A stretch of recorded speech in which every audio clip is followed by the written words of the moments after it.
Hello and welcome to my podcast. My name is Faye Fawemi, and this is the first episode of what I'm trying to do as an experiment. If it goes well, I'll try to do more episodes. Today, my first guest is Dele Olojede, Pulitzer Prize winner, publisher of Next Newspapers, and all-round gentleman. We'll be back right after the break.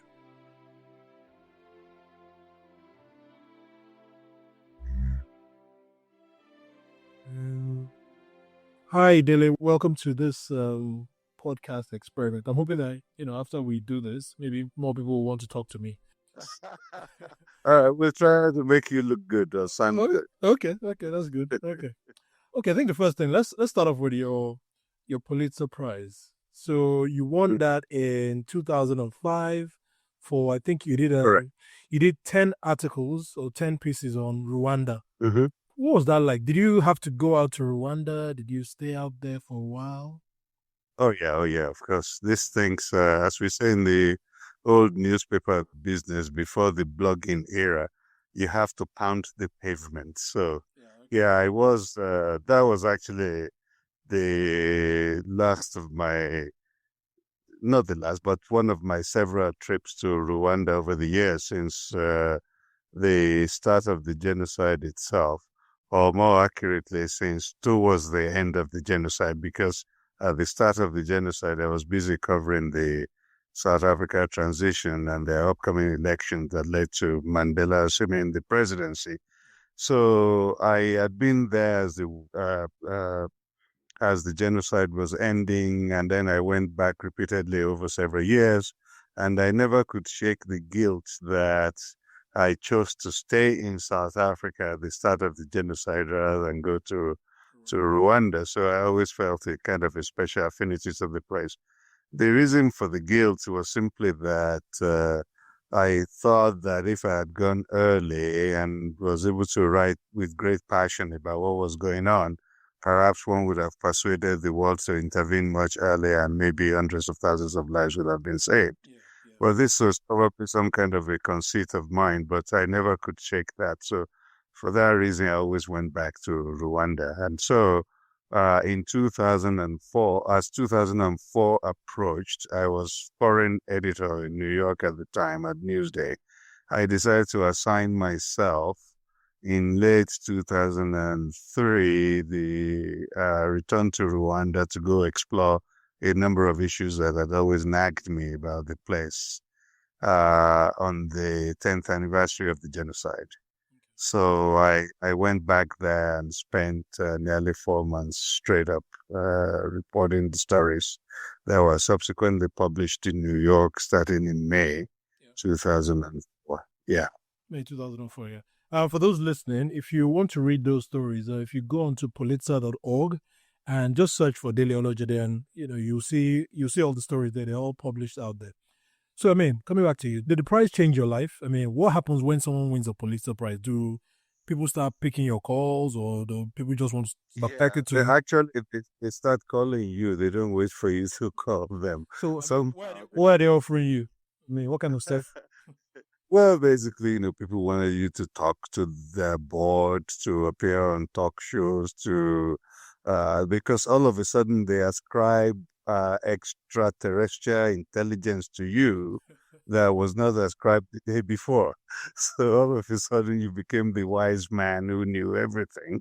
So whether it was the World Bank calling or a corporate board calling or a university asking you to speak to their students or and so on.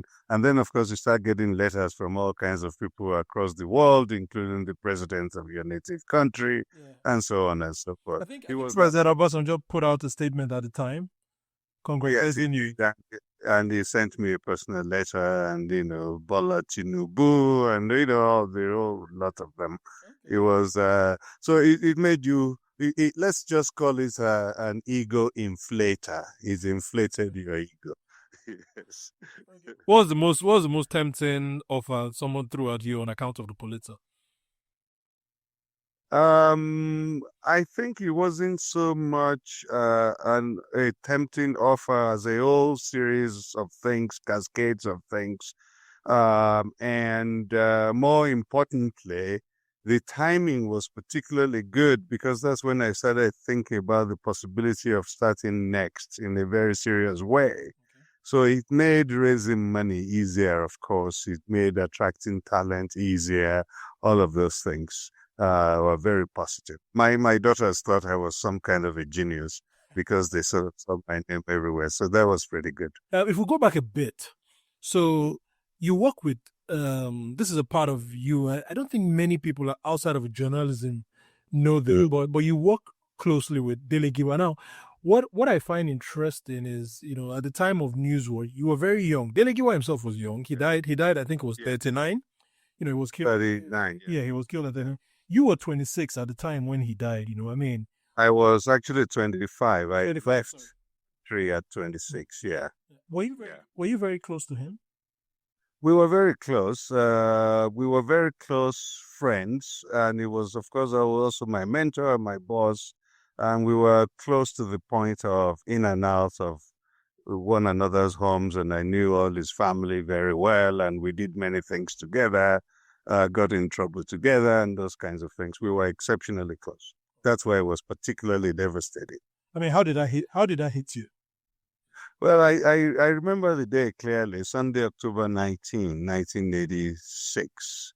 And I had gone to play squash, I believe, with Soji Akinrade, who was also a colleague at Newswatch at the time. And I returned to my apartment in Oregon, which was not very far from the office, only to find all these messages waiting for me that something terrible had happened to Dele. So I rushed over to his house, by which time they'd taken him to the hospital in Nopebi. And then I rushed to the hospital from there and found him on this gunny. He was already dead by then, covered with a tarp. And so I pulled the thing open and saw him there, stark naked, with his torso completely blasted apart. And what I remember the most about that day was somehow this image of his left wrist, where his watch had been, the skin where the watch had been was preserved when everything else was burnt. So you could see the image of the skin on of the watch on his skin. And I remember seeing that, and I remember being extremely angry that day. I believe I was the one who drafted the official Newswatch statement to the press, which probably accounted for his particular harshness and directness, where I basically accused Babangida's government of being behind the murder. And so the next morning, they sent soldiers to Newswatch offices and shut us down. And so they actually shot you down after the editor had been blown, yes, on Monday, October 20, 1986, the soldiers took over our offices on Oregu Road in Oregu, Ikeja, from early in the morning. And they started arresting some of the senior editors shortly afterwards, a few days afterwards, Ray Epo, Dan Agbese, Yakubu Muhammad, and so on. And one thing sort of led to the other. Because my apartment was pretty close to the office, it sort of naturally became a gathering spot for all the writers and editors and so on.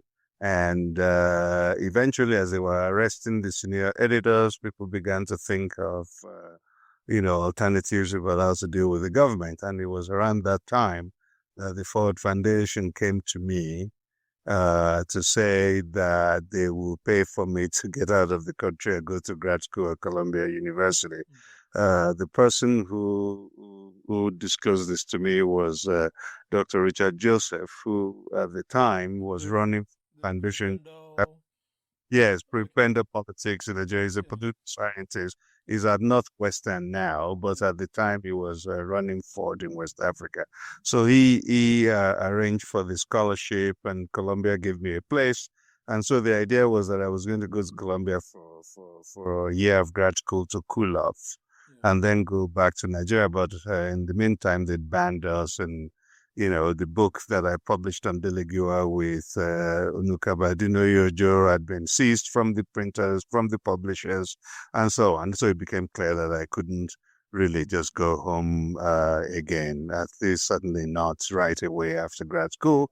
And it was from there I was hired by Newsday, and my career went in a different direction. Sorry to come back to the point of age. I'm just trying to think about it. I mean, you were young at the time. Did you feel young, Yeah. or was it just a question of, the newsroom was the newsroom where, nobody judged you for being? I imagine you were one of the youngest there.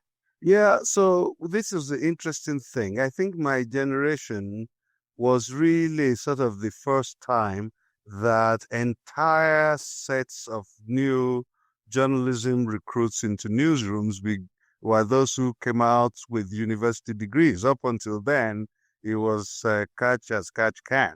And, you had posters rising to the position of reporter and so on. So we were the smart young ones who came out of the universities almost uniformly with fistfuls of degrees. We were very young. There was a lot of optimism and wild energy about the country that Nigeria was going to be made right. So we were fearless, and we didn't even think we were too young at all. I also remember in Nigerian journalism, there had been a long history of people at very, very young age holding very responsible positions. Peter Enaro was 21 when he became editor of the Daily Times in 1960 or 1961, I believe.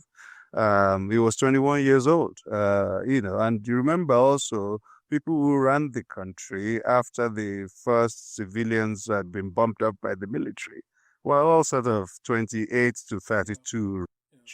And so by the time we got to take over these newsrooms, we were quite young, but it wasn't like a big shock.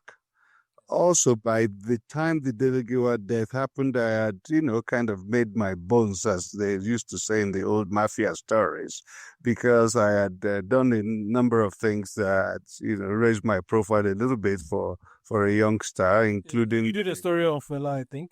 Yes, yes, yes. The stories that freed fella from prison and so on. I did those. So we were fairly confident people. We felt we were well educated and ready to take on the challenges of reforming our country, even under military rule.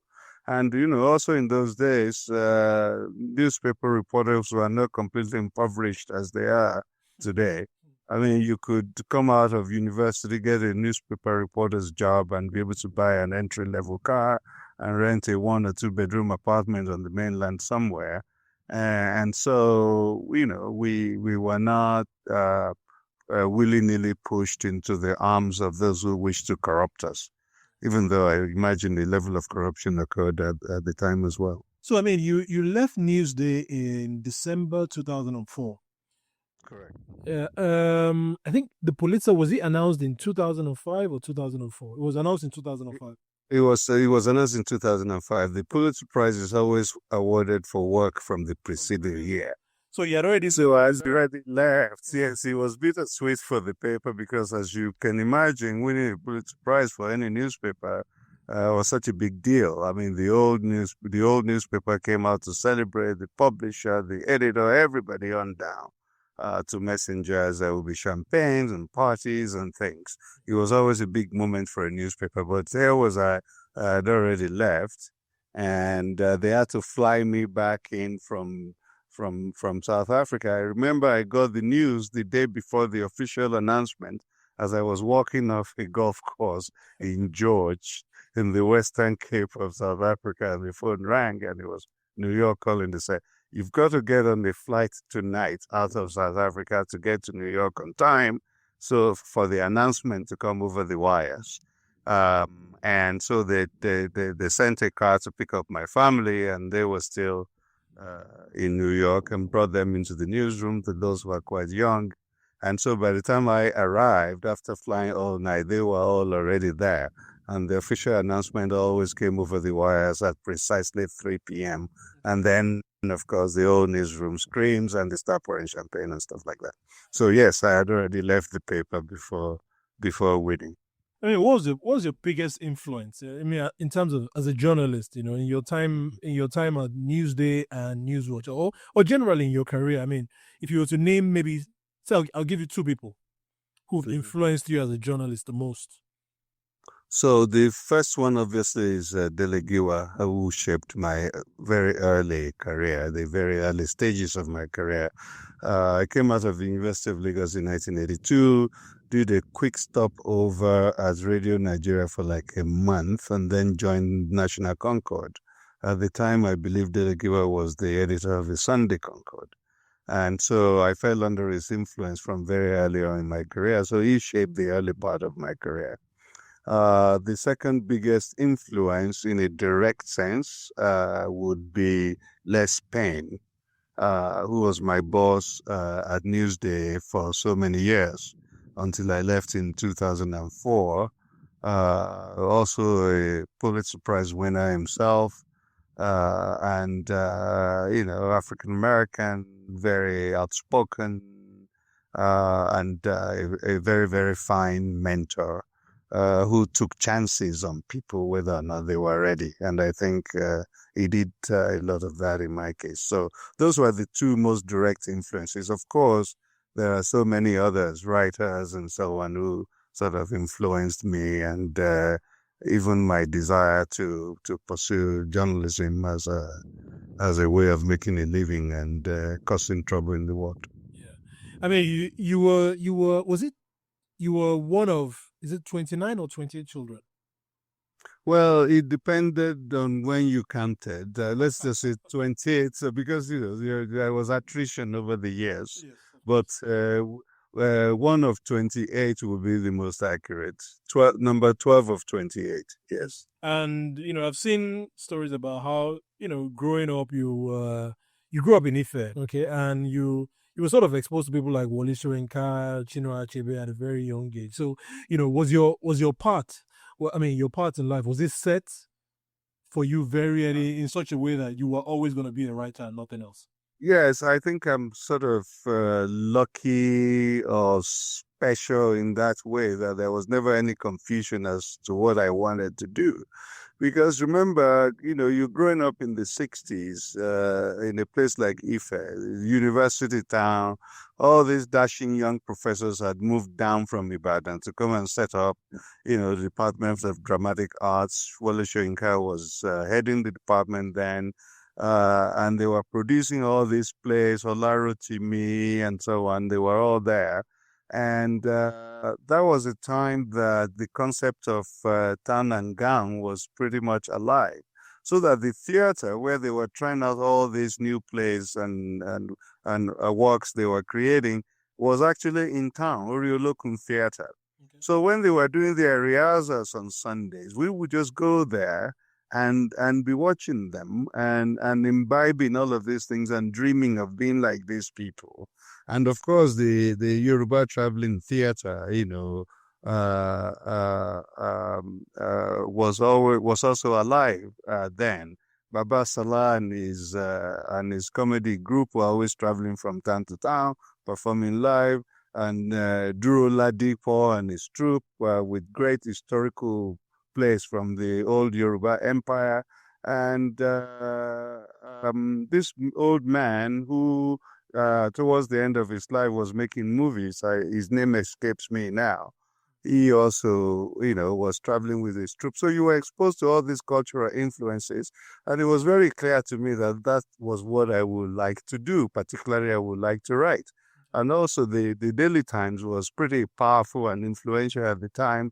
And you found all of these people writing columns with their picture in the Daily Times and the Sunday Times. And I said, I want to be like these guys. So, in fact, by elementary school, I was pretty certain that was what I was going to do. And so when it came time to apply to universities, I never applied for anything else other than journalism. In fact, to tell you how extremist I was, I never applied for any other school than the Department of Mass Communication at the University of Lagos because I wanted to go study with Professor Alfredo Kuba. Oh, So I yeah, didn't yeah, I know apply about to Ife, I didn't apply to Ibadan, I didn't apply to Usuka, I didn't apply for law, engineering, medicine, all of those things that your parents will tell you to do. So my father hardly spoke to me for 3 years while I was at university because as far as he was concerned, only vagrants went into journalism. If you didn't study law or medicine or engineering, then you were nothing. So my mother told me this later, which is actually very funny. So when I joined Concord in 1982, the very week that I joined, I had a big front page story with my byline on the front page of the newspaper. And so as my mom recounted the story later, my dad called a couple of his friends, as they usually did at the end of the day at sundown, drinking a little schnapp on his veranda and playing Ayo game. And he showed them the newspaper. I said, I always told you this boy will make something of himself.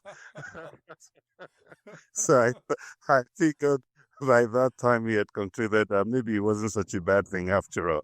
Apparently, it was the first time the family name had ever appeared in print. So There you go. All's well that ends well, then I guess. exactly. So at Concord, did you have any kind of contact with MKO Abiola at the time, or? Oh yeah. He was very much a man about the place. So he was a very possible character, fun-loving sort of guy, larger than life. So we all had contact with him to various degrees. Mine was not a kind of a one-on-one thing, but always sort of like in small groups or whatever, whether he invited us to his house for dinner or there was some ceremony that he wanted us to be in, or he came into the newsroom, swept in and out, and his wife, Doi, who was my boss at the time, she was the managing director of Concord, and a great friend till today, also very influential figure as I think if I remember correctly, the first woman to hold major editorial positions of any newspaper in the country before my wife did the same. Okay, so we're going to fast forward now and come back to next. After the Pulitzer, you went back to South Africa for a bit, and then you decided, you wanted to do something in Nigeria, if I'm correct. Mm-hmm.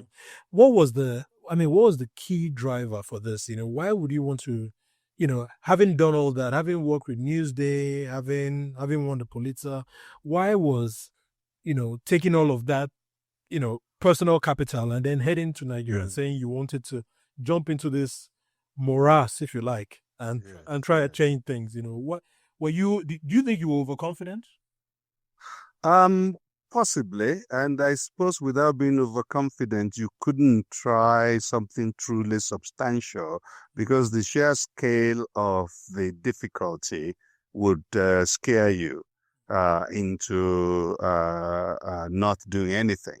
So I think it was probably a good thing that I didn't fully appreciate beforehand all the obstacles that one would face and the consequences of all the consequences of the action that one was taking. Otherwise, I wouldn't have done it at all. But to answer the question more directly, it was never one thing. I'd never wanted anything in my life other than to contribute in some fashion to making the country a good place that you could be very proud of, that you were born there, you came from there, and your ancestors were from there.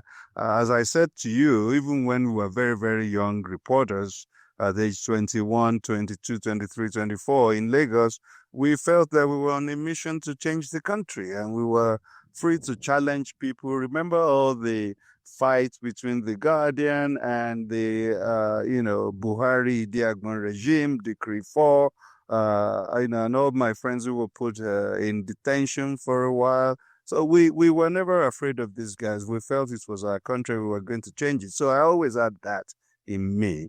In fact, I'd always had the idea, given the circumstances of my departure from the country, that one day I was going to come back to this place and we're going to attempt to do this all over again.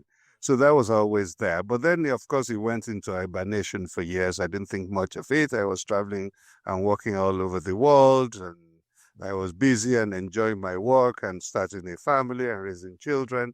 And it was only when it became clear to me that I was being thought of as one of the potential successors to my old boss in New York, Tony Marrow, who was the editor of the paper, and I was kind of going to be put in line of succession as number 2 or 3 or whatever, that I began to seriously think, if I get into this track where I'm running a major American newspaper, I'll never go back home again. And so I began to look for ways of exiting. And part of that exit strategy was just to take myself out of the newsroom for a while, which is why I assigned myself to go to Rwanda on the 10th anniversary of the genocide to do those stories, so that those who did accept to step into the succession could be freed without being constantly second guessed as to whether Dele was going to jump in or not. And so after that was all done, I then decided to take the buyout at the end of 2004. So I always knew I was going to try and do something. The exact shape of it was not clear to me. And it was only after I had left the paper that I decided, why don't we go try and do a newspaper, sort of similar to Newsday, except that it would be more self-consciously an anti-corruption investigative newspaper, more self-consciously. And the idea behind it was that we were going to, one, demonstrate to the country, a country that was so infernally corrupt, that we were going to demonstrate that it was possible to have an institution that ran properly, that was not based on corruption at all, that was in fact impenetrable, which we achieved, and I think to the great pride of all the people who worked at Next. Nobody could ever accuse us of being even remotely suspected of being involved in any corrupt practice. So I wanted to demonstrate that, first of all, that it was possible. And hopefully a lot more people would try it in their own spheres. The second thing was that the country was in such bad shape that I thought that using the skills that I knew I had, which was really my only serious area of strength, I could make sure that the country was very clear about its condition, that there was no room for self-deception, that people couldn't say, oh, if only we'd known, we would have acted differently. We wanted to deny any Nigerian the opportunity to say, if only they'd known. So we're going to show you what's going on, and we hope that by arming the citizen with factual, incontrovertible information, they would take it and use it to act for the betterment of their own country. Now, that was a big assumption that turned out to be false, but that's what we were attempting at the time. Okay, so Pulitzer in 2005, Timbuktu Media started in 2008. What accounted? It actually started in 2007, but we didn't start publishing until 2008. Okay. Yeah. So wait, I mean, did it take a long time to raise money? I mean, actually, before I ask the question about raising money, I mean, all the while you were abroad, I imagine you kept contact with people in Nigeria. Yeah, I kept contact with a relatively small number of people in Nigeria, mostly professional colleagues who then were also close, and of course family and so on. So I kept touch, but not in an intense way. Remember, I had set off on a new adventure. I mean, this newspaper in New York was sending me all over the world, living and covering big events, the end of apartheid and the rise of Mandela in South Africa, genocide in Rwanda, famine in Somalia, covering Asia, the transition in China, the handover of Hong Kong, economic collapse in East Asia, going to Japan, South Korea, India, nuclear standoff with Pakistan, all of those things, elections in Philippines. It was a very full professional life that I was having. So I didn't have much of a room for Nigeria at the time. Let's just say that it was at the back of my mind. And also I was a bit alienated from it because I really resented what happened to Dele Giwa and the fact that the people who killed him seemed to be getting away from it. So for a number of years, I didn't want to hear anything about Nigeria at all. And it was only much later, as you ripen, Shakespeare might put it, once you start achieving ripeness, then you have a more textured sense of life. And it was that period that I slowly began to kind of emotionally and intellectually reconnect with my country. In a way, not knowing too much about Nigeria or keeping Nigeria at the back of your mind meant that, you could go in boldly, so yes, you probably missed a few things, but I guess, I mean, if you had all the information ahead of time, you probably would have done it. I wouldn't have. Okay. I wouldn't have. I'm very clear about that. Yeah. Okay. So I mean, where did you raise more money from? Did you raise more money from abroad or from Nigeria? To start. So you see, I made a fateful decision. In retrospect, questionable decision. I decided that this was something that was going to be done by Nigerians themselves. I wanted us to be sure that we could do it on our own. So I decided, even though it would have been the easier option for me, given my deep and wide networks in North America and in Europe and Asia, to raise money for a thing like this, and given my stature and reputation and so on, it would have been much easier to raise money from outside the country. But I deliberately wanted only Nigeria money. And I think I may have been unduly influenced by Gandhi, who wanted to show that Indians could do it for themselves, and asked his European friends to take a kind of a back seat in the struggle for their independence. So I raised money only from Nigerians, word of mouth, from 5 people, some of whom I knew before, some of whom were introduced by close friends who recommended them highly, and they all agreed to invest, no questions asked. So I'm very grateful to them for that, even though things didn't end as well as we had hoped that it might. So I was saying that in retrospect, that proved to be a strategic error, even though emotionally satisfying it was.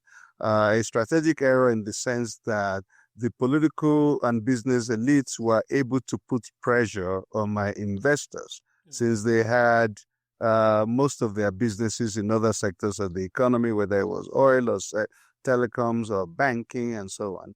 So if they couldn't put pressure on me directly, they could put pressure on them, which they went on to do.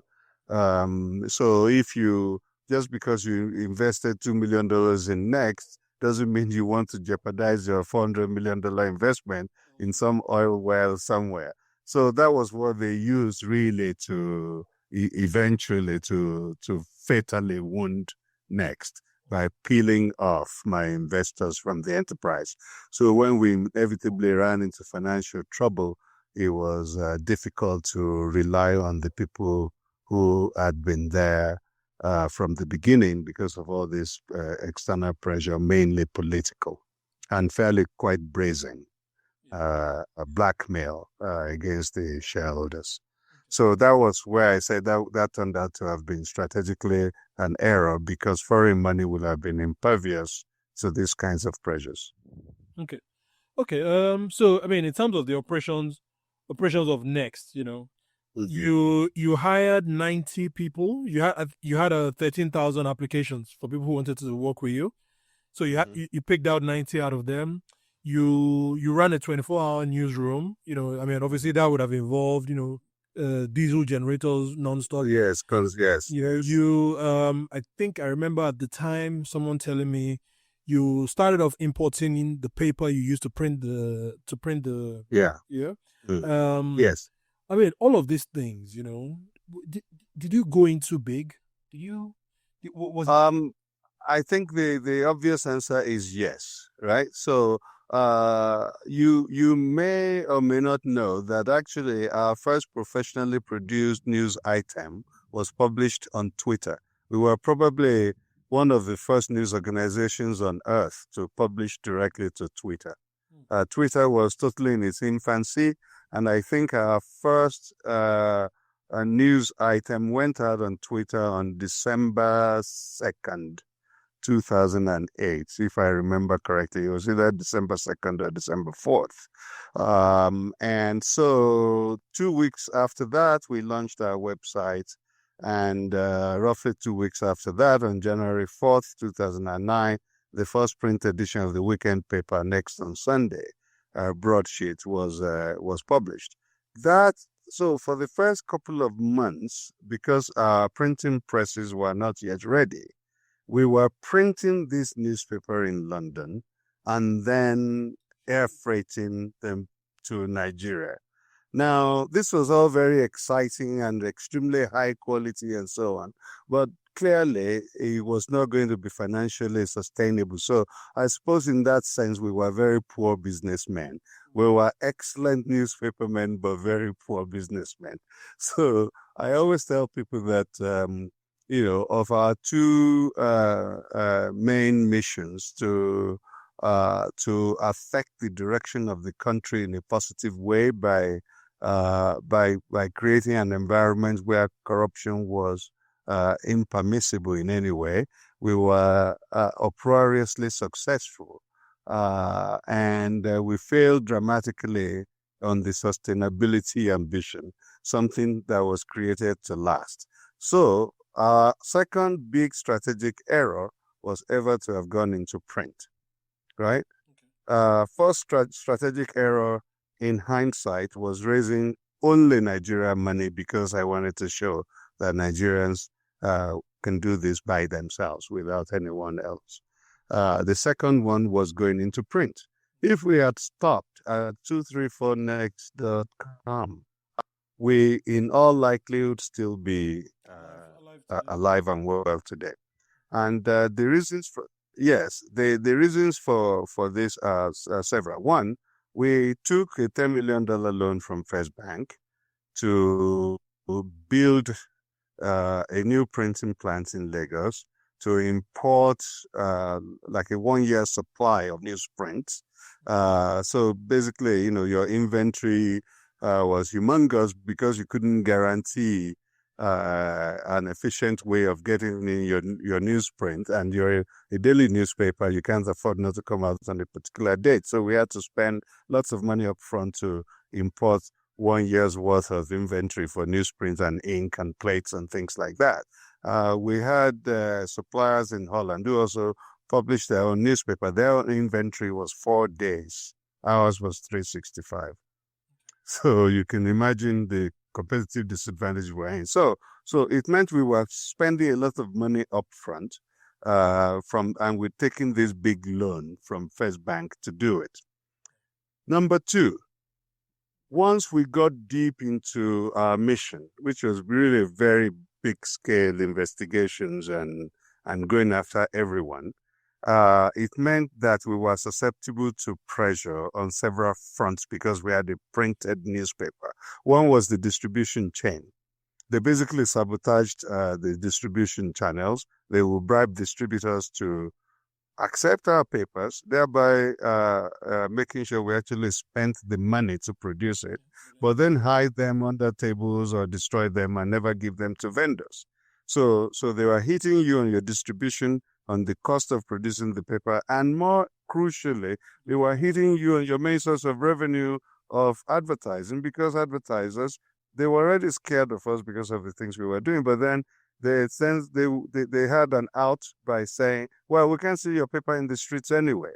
So there was at least a minimally plausible reason why they were withholding advertising, even though we knew the main reason was because they were being pressured not only by the government, but also by a number of key business people with whom they did business. Adenuga was a prime example of that, because we had done this big story about Adenuga refusing to pay any kind of taxes, and by his own admission, owing 100 billion naira in unpaid taxes to the Internal Revenue Service.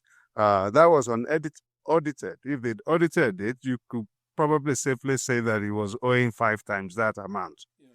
Now, the revenue agency, having failed to persuade him to pay, then eventually just got mad, and they went and shut down his headquarters building and issued a press statement saying they had shuttered the offices of Nigeria's second wealthiest businessman, and not a single newspaper, radio station, TV, including government-owned radio, would touch the story. In other words, a private citizen was able to block the government of Nigeria from announcing an action that was taken by its own agency. And we're talking $600 million. I mean, that was what Next found. Next found that he was owing $600 million in taxes. unaudited, just the one that he admitted he was owing. Okay? Nobody touched it except Next. And all through the night as we were producing the paper, he was sending intermediaries to me throughout until about 2 in the morning that we should kill the story. We said we were not in the business of killing stories, and that the best we could do for him was to give him a chance to state his own side. And he refused and we refused, so we had a stalemate. By Monday morning, he had pulled all the ads of Glow and everything from Next. And of course, anyone who does business with Glow or with any part of his empire who advertised with Next was now in trouble. So that was this was the kind of ways they were able to put pressure on us. And of course, from the political side, once we started, I think we started focusing on the oil industry, which is kind of our heart of darkness in Nigeria, when we wrote a series of stories about Rilwan Lukman, who was then Minister of Oil under Yaradua, documenting the fact that the oil minister was also in the oil business for his own gain, with his companies in which he was invested, doing business with the Ministry of Oil, of which he was minister. And we thought this would create such an uproar in the country, and the Senate and House of Rep would go crazy, the unions, students, whatever. It sank like a stone. I remember the headline very well. Oil minister is in the oil business. We thought this was such a scandal. The Nigerians, they just shrugged. I was then the first time I began to realize we may be in serious trouble at Next, that our operating assumptions may be completely false. That was the first time the first seeds of doubt began to creep into me. Then we got closer and closer into the oil business. By the time we had done the stories that basically forced the political system to follow the constitution and allow Jonathan to become president, because it'd been totally blocked by then. And some cabal in the presidency was running our country and pretending that it was, President Yaradua from his sick bed who was doing it. We basically established that the guy had long been brain dead and he wasn't coming back to run any country. That was a big story. The brain, Yaradua brain dead was. I mean, I think that for me, I think that was a peak of journalism in Nigeria. Because I remember that story came out and there was just no more denying it, and there was no way for them to deny without actually stating, okay, if he's not brain dead, what is he? Is he half brain dead? Is he quarter brain dead? So what I was, I remember very clearly when this thing came out, even some of my directors, and these were guys who were all very excited, very proud about the work Next was doing, but even this one shook everybody. And so they called me, are you sure about this? Because everybody knew if this wasn't true, this was trouble. So I just said to them, I said, guys, let us agree that when it came to making money and so on, you guys are better than me. When it comes to this journalism business, I think you have to take my lead, that we know what we are doing. And all I will say is this: if somebody tells you that what we have done was false, tell them to produce the president. The people would like to see him. I said, in fact, nobody will be happier than us if they produced him hale and hearty. And of course, we knew they couldn't. We had researched this to a T, and we knew the guy was gone and wasn't coming back. So, and of course, that was exactly what happened. In hindsight, that was the peak of Next. And after that, even though we began to do a series of truly extraordinary investigations into Diezani Alisimadueke's Ministry of Petroleum and all the fraud they were committing, we had video, we had audio, we had source documents, we published the whole thing. That was the final death knell to Next, because they realized then, after sending intermediaries to offer me an ungodly amount of bribe and we'd laugh them out of the room, they then decided these guys were not reasonable, so they pulled the plug. They blackmailed First Bank and so on. First Bank, reneged on an agreement for us to repay the loan. They pulled the loan. Advertisers fled, and we were basically isolated, and the writing was on the wall that we could no longer sustain the enterprise. So that's how we slowly now bled to death over the course of 2011. So I have a friend who knows you, and he likes you a lot. And he one thing he told me was, he said Dele is a great guy. right? Dele is he's a great guy. He's an amazing journalist, but he needs a kick-ass operations guy behind him. Now, Correct. that sort of sounds correct to me, But then I'm thinking, if you had an operations guy, right, who was basically looking after the books, just looking after making sure that this show stays on the road, how would that have worked? I mean, at what point would you have clashed with that person? So I mean, it was good that you were saying, quote and unquote, you were just a journalist, you didn't worry about, what your stories were doing to the bottom line of the company. But then, do you think it would have worked if you had, say, someone who was just looking after the business, and then you focused on the journalism? I mean, how? Okay. There's a very honest and direct answer to that. The person probably would have kept us alive an extra 6 months. But the fundamental incompatibility of our mission with making money would have remained. It was what we were doing. Remember, a newspaper made money from two ways. One, it's advertised, and depending on the news organization, it could be 60 to 80% of your revenue from advertising. The remainder from your selling the paper itself. Fundamentally, that's how a newspaper made money. Now, the sources of those two things, or at least the principal chunk of your revenue, advertising, was the political and business elites that was so infernally corrupt and which we were going after. So that would have remained whoever was running the business. And the good thing was that my investors, they all still say till today that I did warn them from the beginning exactly what I was trying to do with this paper. So they were not misled in any way. Of course, talking about something and then seeing it in reality wreaking havoc everywhere is a different thing.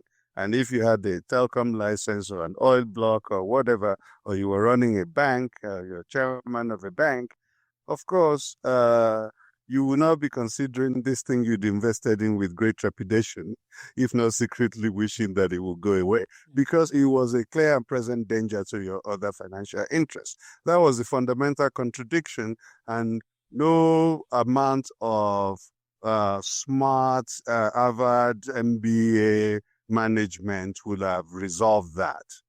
Okay, it would have prevented us from making some of the sillier financial errors we made, but it wouldn't have been able to resolve it. It was either we did not, if we abandoned our mission and just did a normal Nigerian newspaper, in fact, we would even need more the sort of Harvard MBA types to help us run it. But since we were going to do something that by its very nature was going to make us fresh enemies every day, I don't think there was anything you could have done about that long term. Maybe you survived an extra 6 months. So I mean, this makes me want to ask another question. I'm very, very critical of Nigerian media today. The way you operate. So I mean, in your view, are they cowards or are they pragmatists? Having seen what you've seen, Well, so it's hard for me to say explicitly whether they're cowards or pragmatists for this simple reason. Whatever it is you set out to do, if you are doing that thing, then I suppose that's fine. So my suspicion is that most of them are doing that thing that they set out to do, which is like baking bread or making, widgets. They went into the newspaper business as a way to make money, the owners of those newspapers, and adapted themselves to the best way they could make money in the Nigerian environment, and many of them are doing it successfully. We had a different mission. So obviously the way we handled ourselves and behaved, the way we trained our young people, the way they would stand up at the press conference when the brown envelopes came out and walk out of the room, which led to their being ostracized in many ways. All of those things, we knew that's the cost of what we were doing. Now, if you were Vanguard or Punch or something else, and you have a different mission and you're following that mission, we can argue whether it's the correct mission or not, but it seems to me that they are doing exactly what they set out to do. Are they doing journalism in the sense that you will hope that in a broken down country, the media could hold up that mirror to the society? To varying degrees, some are trying more than others, but on balance, probably the answer is no. I mean, it's self-evident. because in the Nigerian media today, you can pay to put the story in the papers and you can pay to keep stories out of the papers. Everybody knows this, which accounted for, no, I mean, for, remember the Adenuga story. It was the government that issued a press statement that we have closed the Adenuga's headquarters. Nobody carried it except Next. How is that possible, right? So I think that answers your question right there. Yeah. Okay, so I mean, when things got bad, I mean, how did you, what did you do in terms of firefighting? So, for example, I mean, there are stories around, people talk and people have said, Next paid too much. They hired people for, they hired people who were working somewhere previously and then it maybe doubled their salaries and all. Now, going back to what you said earlier about, the time when you were working at Newswatch and Concord, you could afford a good life. So I can sort of see where you were coming from, right? But when things got bad, I mean, what was your approach to resolving? Did you cut salaries? Did you? So we tried everything. I mean, so now the house is on fire, right? And so it's now crisis management.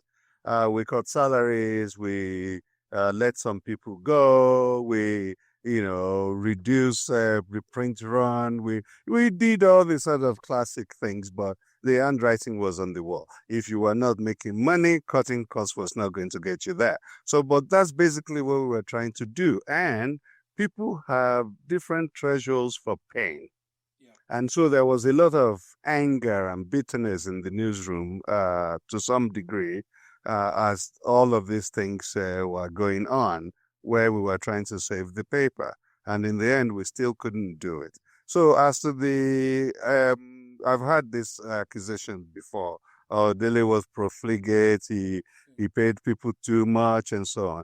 For what we were trying to do and the quality of people we required and the sort of resistance to some degree we wanted to build in them to simply being given, 10,000 naira here and there, we decided right on, before we hired the first person, I hired HR consultants and I said, okay, here is what we're trying to do. So for our entry-level journalists, I'm not asking for an improvement over 30 years ago when I was a young reporter like them. I'm only asking roughly the same thing. If you are a qualified reporter who has gone through our process and has survived and has been hired with your university degrees and stuff like that and our training program, what is that amount of money? What is the payment for that person that gives them roughly what I earned when I got to Concord 30 years before? Not a penny more. And how did we decide that? Okay, what is the entry-level car? A Volkswagen Beetle or some equivalent like that. What is the rent for a one-bedroom apartment on the mainland somewhere, not in a fancy neighborhood? So this is the X amount. So if you bought this car, what is your monthly notes? They worked out the whole thing and they came back to me to say it's $1,000 a month, minimally, for them to even be able to approach this. And of course, we gave people health insurance and so on. And I felt that if we were not able to do that, then maybe we shouldn't be attempting to do this at all. We'll just be humiliating people like every other organization there that is pauperizing them and turning them into vessels for bribe taking and so on.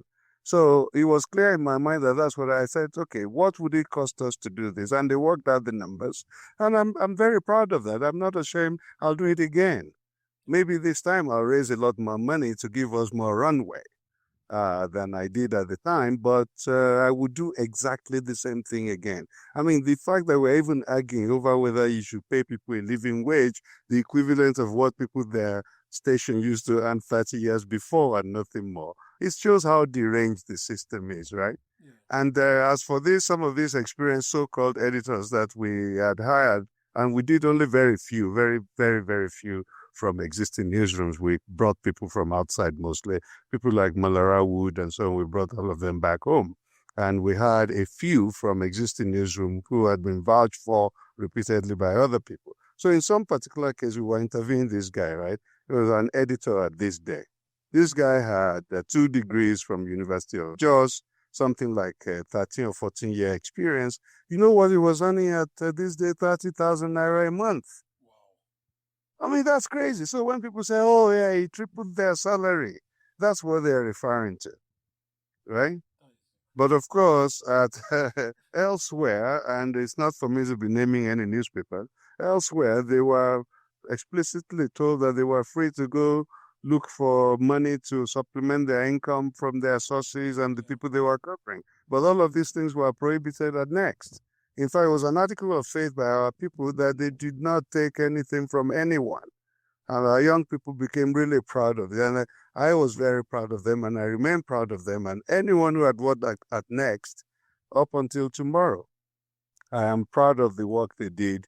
And sometimes it is not whether you are able to sustain it for forever that matters. It is in the trying. Only those who had a bit of courage and willing to bleed for something will take a chance. Otherwise, you can sort of muddle along, move from Yaradua to Jonathan to Buhari back to somebody else, and just go around in circles. If you wanted to break out of it, I was very proud that that was the tack we took, that we were going to break out of it. And anything else wouldn't have interested me to have left a very highly successful career in a great city to come back to Nigeria. It wouldn't have been worth my while to do that, right? The trying is everything. I think I read Wole Soyinka said that in his book. Yes, you're right. You're right. Yeah, it's all in the trying. Yeah, yeah. It's all in the trying. I think he was in Ake. He was referring to you must set for that Don, his mom. Oh, he might have been that. He might have been that. Yeah. Yeah. Okay. So, I mean, it's right. It's right. As long as you try, Yeah. Exactly. Okay, so let's talk through the last month of Next. When it was, you had hit the wall. Well, it was pretty hellish. It was, and then you knew that. How did it feel? When did you know that this thing is over? And how? What was it like? Just basically watching something you built, your dreams. Watching it just pretty much die. Yeah. What was it like? So those final days. It was tough. It was very tough. It was extremely tough, especially painful because you could see how the most dedicated of your people, the young editors, the young reporters, who refused to quit, some of them hadn't been paid for a couple of months and so on, and were managing and pushing. People like Victor, bless him, Victor Ikamena and so on. Yeah. People like Molara Wood, lots of them like that, who were the bitter enders and would not surrender until all hope was gone. So it was a very tough time. It was a very difficult time. And of course, I was referring to people's threshold for pain before. I don't blame anyone who may not have behaved absolutely impeccably because people can only take so much pain. So, but when we were going through it, there was a lot of blame game. Some of them sponsored some false story. If you search for it on the internet, you will probably still find it. Something like Dele Olojede, they spent 20 million on golf and women and whiskey and so on. Which is kind of funny because anyone who was inside Next knew that it was only me and Ama who never drew a cent in salary for the entire 5 years of Next. That even the board eventually had to force us to recognize a certain amount of compensation so that it can be provisioned. But we were never, ever, ever paid a penny. So because we could not bring ourselves to get paid when we were constantly scrambling to pay our staff. So, but all of those kinds of things, the bitterness of a grand experiment failing, led to a handful of people to misbehave a bit. But as you have some distance from that time, you kind of forgive everybody because you have to be generous. They were very good people. They sacrificed. They performed at a very high level and set new standards for the country. So if you were not absolutely perfect, I'm not going to hold that against you. But it was not a pleasant time. You saw the worst and the best of people. And, I will continue to be grateful to all of them, especially the bitter enders, I call them, who, until you switch off the last ball, try to hang on and try to make it work. But it was not pleasant. One of the most unpleasant things you can experience is when something is failing. It's almost like a marriage. the last years or the last months of a marriage, probably for those who have gone through it, probably is very unpleasant. I think this must have felt like that. You can tell it's dying, but you can't stop it. You know. Yes, exactly. You knew it was dying. You're still constantly scrambling to say, if you hang on for one more day, some miraculous thing would happen. The death knell for me really was the compromising of First Bank by the Jonathan government, where they reneged on an arrangement we'd made because the Soros fund was we were negotiating a potential investment of $5 million in Next by them. I flew out to meet their board in Prague and everything, and we were talking about it and said, look, there is nothing we would like to do more than this, but it would destroy our equity if you are carrying this standard First Bank thing on your books, right? That is an automatic erosion of equity. We have to solve that problem before we could invest. So I negotiated with First Bank to say, look, you guys advertise every day in all the newspapers anyway. Just advertise every day Next. And over 36 months, the amount would actually wipe out our indebtedness, our exposure to First Bank. And they agreed. They brought their risk people in, their marketing chief, their CEO, and I were talking. I brought our marketing people in, and we shook hands on it, and they were going to draw up the papers. In the meantime, we started doing all the days and stories, and then First Bank stopped returning our calls. And since we couldn't resolve that, the Soros people couldn't come in, and so that was our last chance. How much are the Soros guys going to give you? We were negotiating for a $5 million equity investment or a mix of equity and debt of some kind. But they said, carrying the First Bank debt on your books would destroy their own equity from day one. So unless we could resolve that, they couldn't do it. So I mean, all the stuff you bought, you set up a printing press. I mean, what's happened to all of that?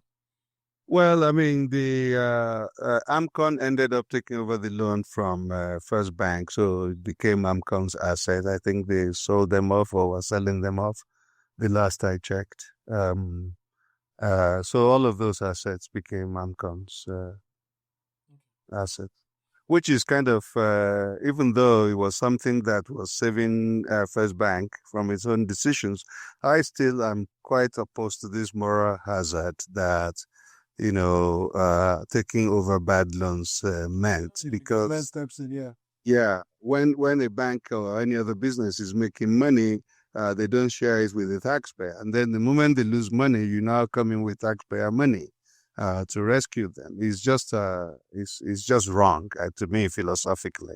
But anyway, that's what happened with. So you turned off the lights in 2011. Sorry, I was going to ask. How many staff did you have with you at the very end? I mean, on the business years, have you called them? Oh, okay. At the peak, we were around 199 total, including the staff of the printing press, administrative staff, marketing, finance, and so on. Editorial, of course, was the bulk of it. Editorial was probably like 50 or 55 or 60% of the staffing, and the rest was all the other departments. So we peaked at about 190, 195. At the end, we were probably down to maybe 20 people. Of course, we stopped printing long before we finally shut down and maintained a sort of a skeletal staff, and I began to write letters of recommendations for people to get them a paying job elsewhere. Some people were getting married in the middle of the crisis, and it was just a really tough end to an ambitious project. So, but again, to paraphrase Wole Soyinka, it's all in the try, right? So I don't regret it at all, but I wish, of course, that we were able to perpetuate it, but it was what it was. I mean, personally, for you, what did this do to you? This experience. After you shut it down. After Next ended, I imagine you left Nigeria. How? Yeah. What did it do to you personally? What did the experience? Well, it was tough.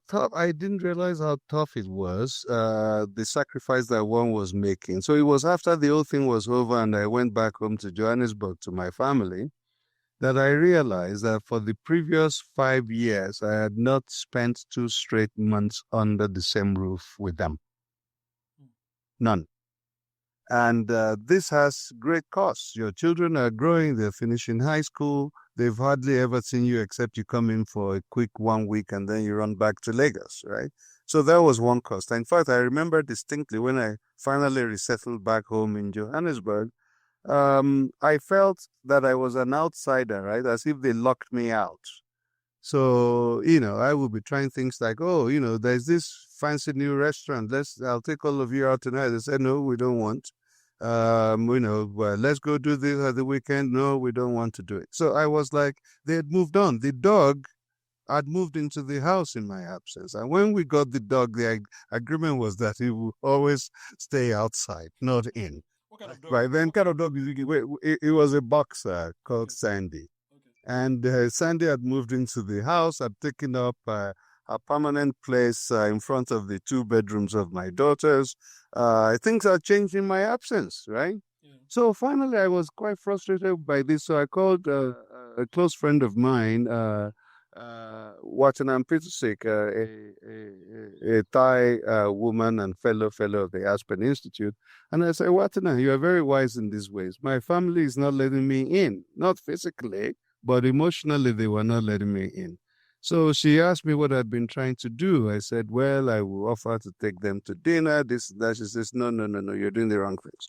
You must do the grunge work, do the dishes and take them for basketball practice and offer to take them to school in the morning. You should do these things. That's how you get back in your house. So I started doing that and she turned out to be correct, right? I was trying to enter from above, and she said, you must go in from the basement, do the dishes, and take them to math lesson and basketball practice, and make the school run in the morning, and so on. And so things thawed gradually. So that was one aspect of it. The other aspect at the personal level was counting the financial cost. Because, as anybody who's ever done this knows, if you were not making any income for 5 straight years, it destroys your nest egg, right? Yeah. So there was a tremendous financial cost to the family, quite apart from anything else. Then the third thing was I lost interest in pretty much everything. I wasn't interested in writing. I wasn't interested in really working anywhere. I did a bit of consulting on the side, but I was basically disinterested. And so we just play golf and hang out with friends and do a bit of consulting, but nothing serious. I became what I would call a dabbler, right? Yeah. I would dabble in things, but never commit to it. And this went on for nearly 4 years. And things were rearranging themselves at the back of my mind. The subconscious kind of works that way until about 1.5 years ago, I began to ask myself the question, if I happen to live as long as my dad did, which would give me roughly another 35 years at the time, what is the one thing I want to do for the 35 years that I will be totally committed to? And slowly I began to head back to my first love. And so I'm kind of conceiving this project that is not totally ready for announcing, but which basically will involve long-form journalism and as well as convening people around ideas that can push society forward. But I'm sort of done with the daily journalism, stay in the weeds, which I had done for most of my professional life. I think my senior citizen years, my eldership, I call it, should be used in more contemplation of the big things that possibly over time would make the changes we've always wanted. And so one of the lessons one learned, of course, is that societies do not change on your own timetable. You just hope it happens while you are pushing, but you can't guarantee it, right? Yeah. So if you take the case of the Arab Spring, and when this thing started was it in Tunis or Algiers? and all these street urchins and so on. There had been apparently something like 70 self-immolations before the one that sparked it, right? Yeah. So how come it never sparked? All of never know. so, Yeah. so we can't tell. So wisdom allows you to understand that society won't change on your own timetable, but it's not an excuse for paralysis or inaction or for lack of trying. Whether or not it happens while you are tilting at it, it's still worth the effort, because to me, it's what really keeps you alive. It's what makes you feel like a person. I need to rub against something.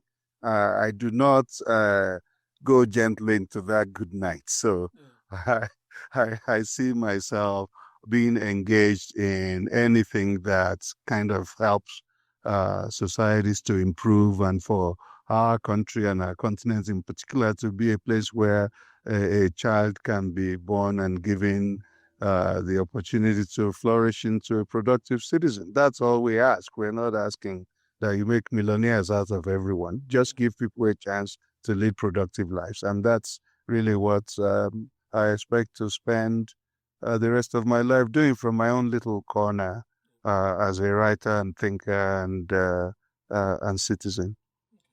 So, I mean, you won't go gently into that night. So let me put you on the spot.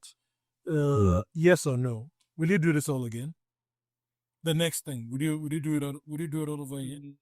No, a qualified no, because I think the stage of my life now is not necessarily ideal for that enterprise. What I would rather do is pull all my resources and networks and so on to support younger people who are doing the same thing. And so it's a qualified no. The idea, yes, if I were the same age roughly as when I started diving headlong into it, yeah, I would do it. But I think probably it's not the place where I would throw the little energy I have left. It required an enormous emotional and physical commitment, stamina, to stay long nights, day after day after day, not see your children, and so on and so forth. So it probably requires somebody in a different stage of life. You know, guys like you who are just around the 40 cut line probably are best positioned to lead that kind of charge. Even better, people in their late 20s to early 30s. And I think the example of Next probably tells them a lot of what they should be doing and a lot of what they should not be doing. I mean, obviously, so let's delve into Nigeria a bit now. I mean, we can be here all day if we start talking about Nigeria. But one thing I've noticed, I mean, based on everything you've said, so I can't help but shake the feeling or the sense that, based on what you described from your time at Concord, at Newswatch, it feels like slow motion erosion. It doesn't look like improvement. What's going on? I mean, we're looking at this country, right? Mm-hmm. You were a journalist in the 80s, you held your own. You were a young man, you held your own, you were paid enough.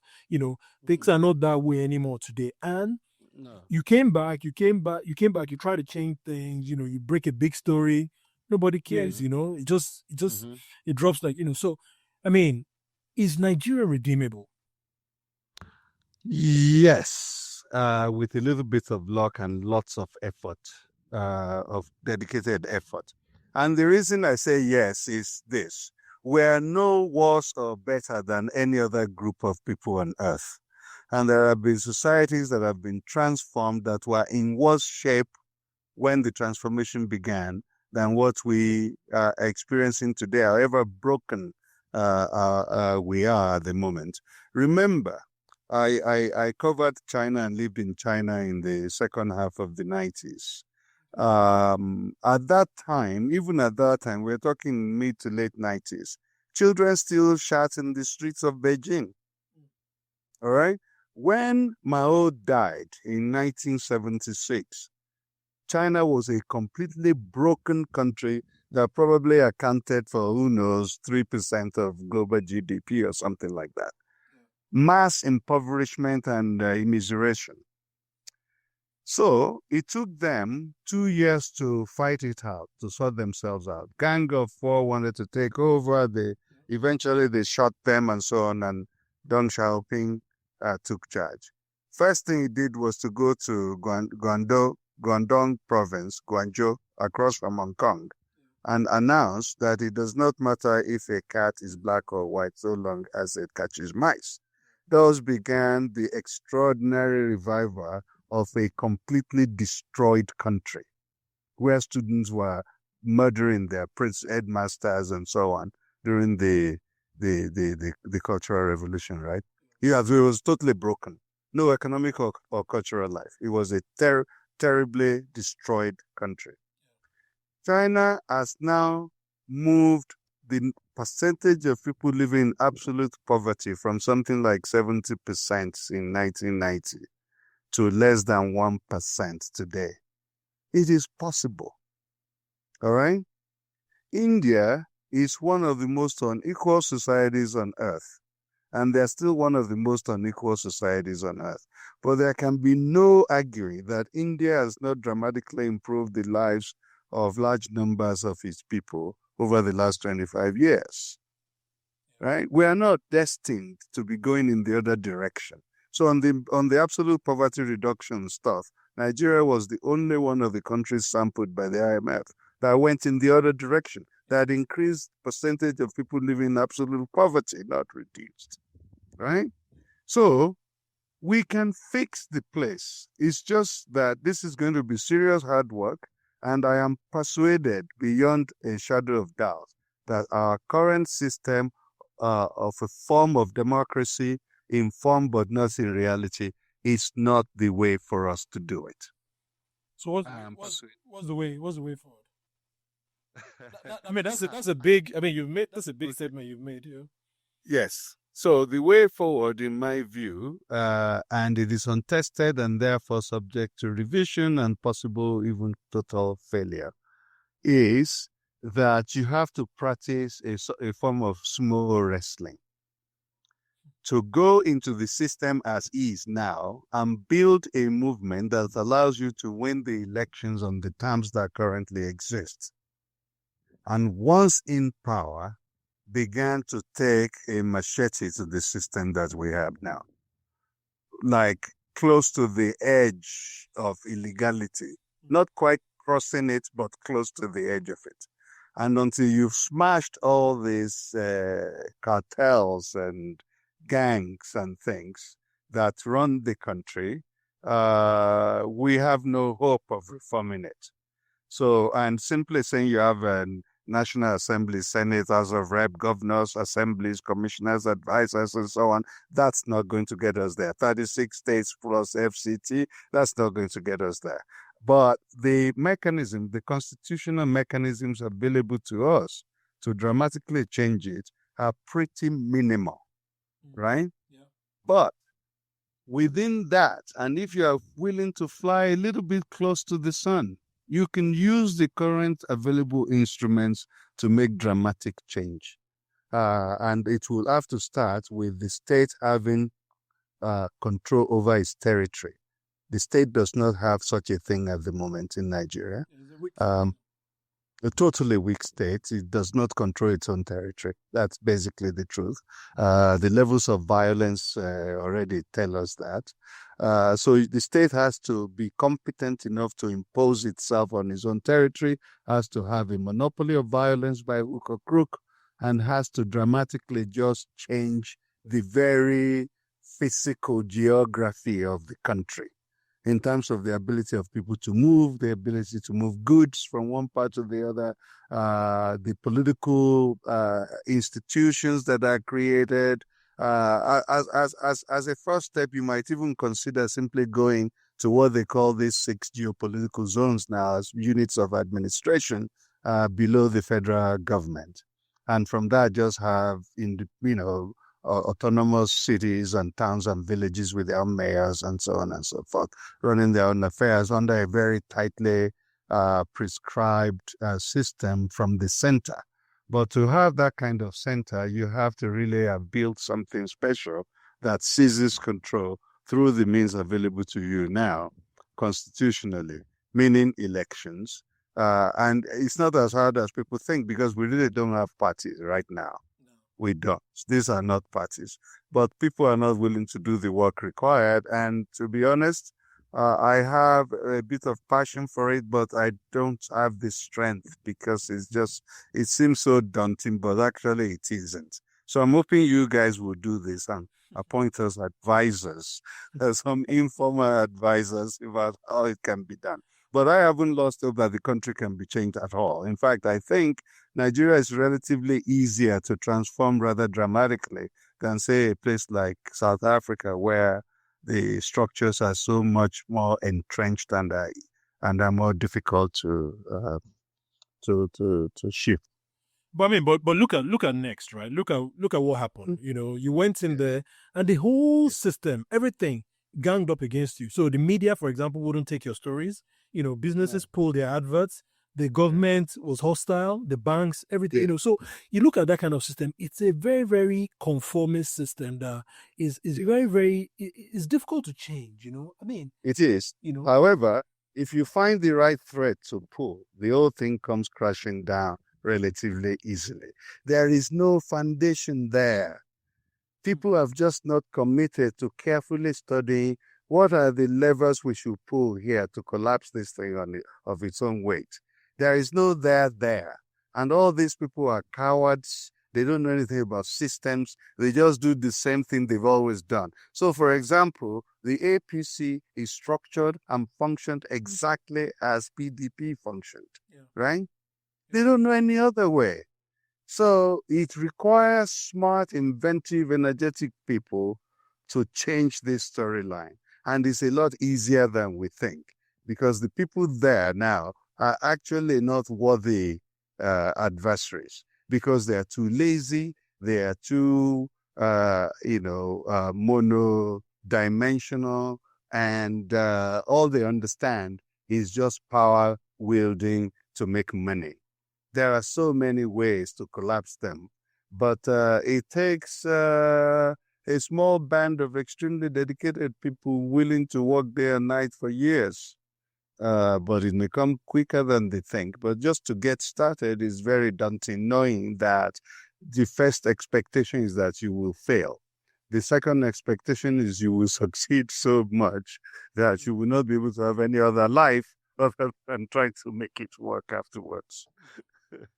All right. Oh, that's interesting. I mean, I'm an optimist by nature, so I don't. But I try to tell myself that you must never, give up on Nigeria to the point whereby you just like, this place is just a basket case and it's never going to change. And I agree with you that there's no foundation. I agree with you. I mean, there's no ideology, or there's no real nothing. underpinning all of this. It's just basically it's almost like gangsters just using force. No, it's not almost. It is gangsters. Various gangs, some more bloodthirsty than others, some more vile than others, but basically gangs. Various gangs, and they're mostly interchangeable.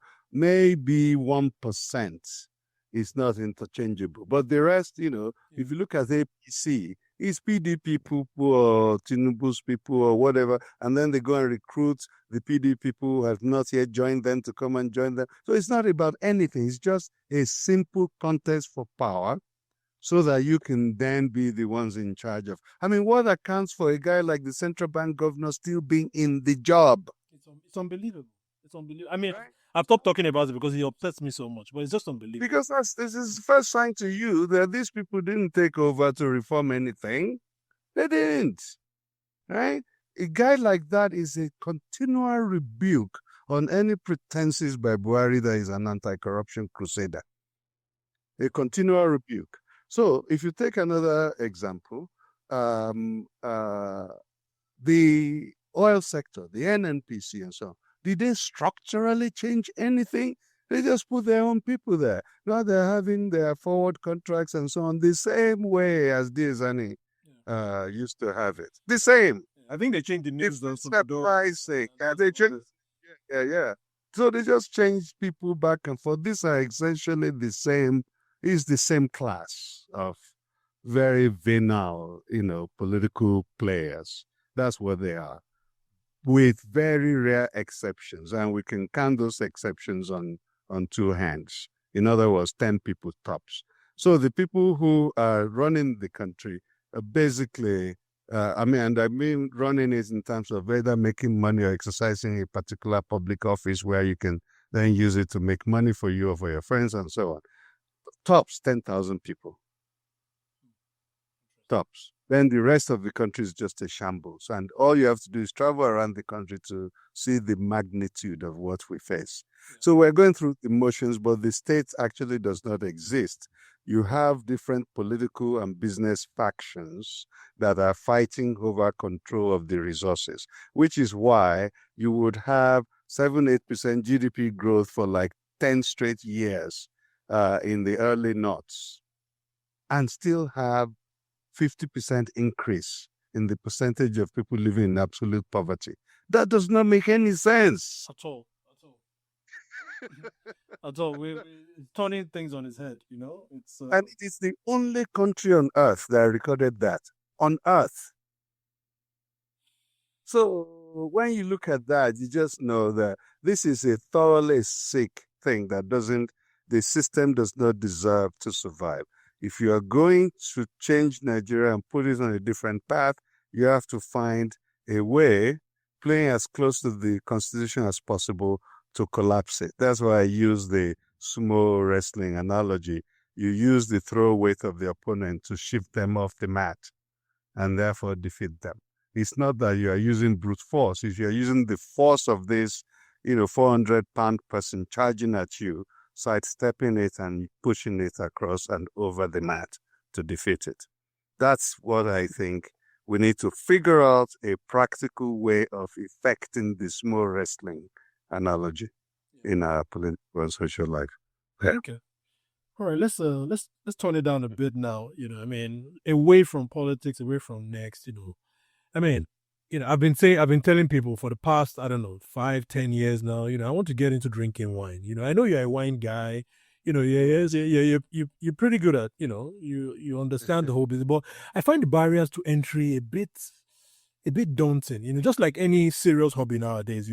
There's so much to know and understand. If you were going to take a young guy who was an aspiring Philistine, if you like, and said, I want to take you into the world of wine, where do we start? Okay, this is a very simple question to answer. You start by drinking wine.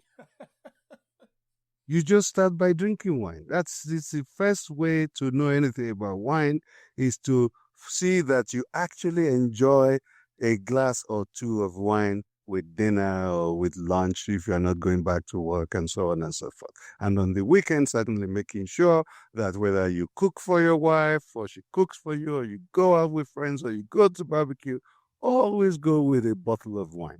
And from drinking a whole variety of wines, you begin to narrow it down to the ones you enjoy the most. So your early days at the experimental stage where you just drink whatever anybody gives you and you begin to know, I really don't like Merlot by itself unless it's blended with Cabernet, or I'm generally a white wine person versus a red wine person. I actually don't believe in those dichotomies because I enjoy both. Typically I like to start with white and progress to red. Red is more complex, of course, and more flavorful and so on, but not strictly so. There are also some whites that are absolutely delicious, and not only that, even though white wines generally are best had young, unlike a number of reds that will do very well between 10 and 20 years on average for the common wines, the whites are better had young. But even so, there are no hard and fast rules. There are some whites that age beautifully, that you will enjoy them far more. So this is all from just drinking wine, taking delight in enjoying wine. Another thing you can then do as a step 2 is to try and just decide to say, okay, there is a very complex world of wine. I want to understand wine from a particular region first. Okay. Before I sort of pay a bit of attention to others. So if you find that you enjoy, say, Chilean wine, then try and master Chilean wines, right? Or if it's, Argentine wines, mostly Malbecs and so on that you enjoy, try and focus on a particular region, not on a particular wine, because otherwise you are shutting yourself off from the many pleasures of wine, right? Region, not varietal, not grape, right? So you can enjoy Chardonnay and Chenin Blanc and Sauvignon Blanc and so on as a variety of whites that you can enjoy, Pinot Grigio and so on. And then the red could be everything running generally from your Cabernet, which is full-bodied, more complex that you generally enjoy with red meat, and progress from there all the way to like the Pinot Noir, which is, very highly textured and more sophisticated palates enjoy a Pinot Noir a bit more because it doesn't hit you in the face, right? So you can enjoy a whole variety of wine, but try and understand the region first. I kind of started, say, from California wine years ago, and then moved a bit to French because eventually, if you really love wine, you have to know something about French wines. Yeah. And then moved to Italians, and finally, on account of just my physical presence in South Africa, I've tried to master the wines produced out of South Africa. King among them, in my view, being the Chenin Blanc, is the best grape that is produced in South Africa in the Cape region. And, you become friends with winemakers, you visit vineyards, and, you go to a restaurant anywhere, in any city. You live in London, you can go anywhere in the world. Ask for the sommelier to recommend something. Always expose yourself to what you didn't know before. So, but there are various entry points like that. But the most important one is that you should drink wine. Drink as much wine as possible. That's what. It sounds easy, but I guess it makes a lot of sense. So I mean, this is how many year project is this? I want to get from. It's lifelong. So okay, but I want to get from the point of not knowing much about wine to going to a party and talking to people about wine like a serious person. So in that case, you need to invest a little bit. So it's like I love golf, right? So you have to invest a bit of your time in knowing how to do it properly. Same with wine. So get a few basic books, wine books, that will just tell you this is the history of wine. These are the various grapes that are used to make wine. This is what this is called here and what is called there. How do they make champagne? Because champagne is basically made from Chardonnay grapes or, Chenin grapes or whatever. And then it's just the process that is different. So just know those kind of little basics. I can recommend a book or two. And the New York Times in particular has this wonderful new wine columnist who is not a wine snob at all. You could tell that he has enormous knowledge of wine, but he speaks to guys like you who are just trying to start out and are daunted by the sheer complexity and scale of the whole thing. And he is brilliant in making wine accessible to normal people who are not wine snobs, who are just trying to find out a little bit more about this incredible thing. Because remember, the very first miracle that Jesus performed at Cana was turning water into wine. Indeed. So this is not to be taken lightly. It's essential. It's a serious matter. It's a serious matter. Jesus recognized this more than 2,000 years ago. So for all these cultures, whether from Iran, Persia, of course, to Italy, to France, my wife and I just spent a few days in Tuscany, and of course, we spent the whole time drinking too much wine. My wife doesn't drink, so I have the added burden of drinking for two. And a burden indeed. This is Hey boy, a serious burden it is. So you just get into it, pick up a couple of books, read this guy at the Times, look at some of the things he's already put. In fact, there is a specific thing, multimedia and text, that the Times published 4 weeks or so ago on this very question. How do you learn just a little bit more about wine so you could enjoy it better and have an intelligent conversation? You don't need to become an expert. You just need to know enough to appreciate it even more. So you begin to recognize what you are drinking. You have a nose for it, your palate works for it, and so on. You know what they mean by terroir and varietals and tannins and acidity and all of these things. Don't get too technical about it, but it's actually very enjoyable sort of multimedia to play back in the New York Times. Okay. It gives you a pretty good start. Okay. Plus, he also has a book on Amazon which addresses the same thing. So a little investment of time, not to go crazy about it, but give yourself enough knowledge so you can enjoy it even more. But step one, drink. Drink wine. Okay. Yes. Excellent. Okay, so let's close with I'm going to ask you a few questions just about books. I love books. I love reading books. They've helped my life a lot. What are you reading at the moment? So at the moment, and I have this very bad habit which waxes and wanes, where I could be reading 4 books or 5 books at the same time. I do the same. But at the moment, I finally got around to reading The Sellout. This novel that's set in Los Angeles. This black. The guy about the. It was a crazy. I think it was a really crazy storyline where he created this fictional. Yeah. I think he won an award last time. Slavery. Yes, he won the National Book Award and so on.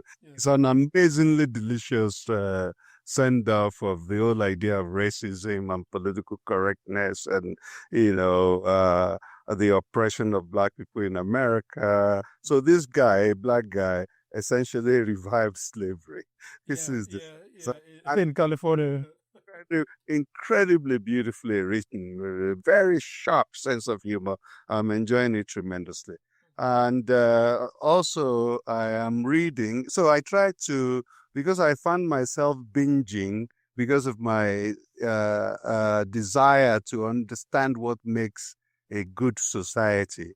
I found myself binging on a lot of nonfiction. So now I've forced myself to only read one nonfiction for every fiction I've read. Okay. So of course I read *Sapiens*, which I think I recommended to you. I've read it as well. That was a really good book. It's a really good book. One of the most powerful books I've read in the last 2 or 3 years was *In the Light of What We Know*. Which is a novel by, I believe is a Bangladeshi Brit guy who was a Wall Street guy who quit after the disaster of 2008 and went and wrote this fiction, an extraordinary piece of writing, full of intelligence and knowledge. And I would highly recommend it if you hadn't read it. I am reading a Portuguese writer whose name, for the life of me, just escapes me at the moment. It was set mostly in Angola. Howard French recommended this to me, and I find it the most fascinating book. I will send you an email with the titles and the name of the authors, and you can maybe append to the podcast or any accompanying text. Okay. So just I have a voracious appetite for all manner of things. I have recently also gone back to quite a bit of poetry. After this Nobel laureate of the Caribbean died recently, I went back to reading some of his poetry. And of course, I'm reading this guy's poetry as well. My favorite, of course, being, if you translate it into English, means traveler, there is no road. The road is made by walking. Caminante no hay camino. So I'm doing a bit of poetry on the side, but mostly I'm partial to nonfiction because of my obsession with the good society. But I've been forcing myself now to do 50-50 with fiction. So what book have you read that completely changed your mind on something or anything?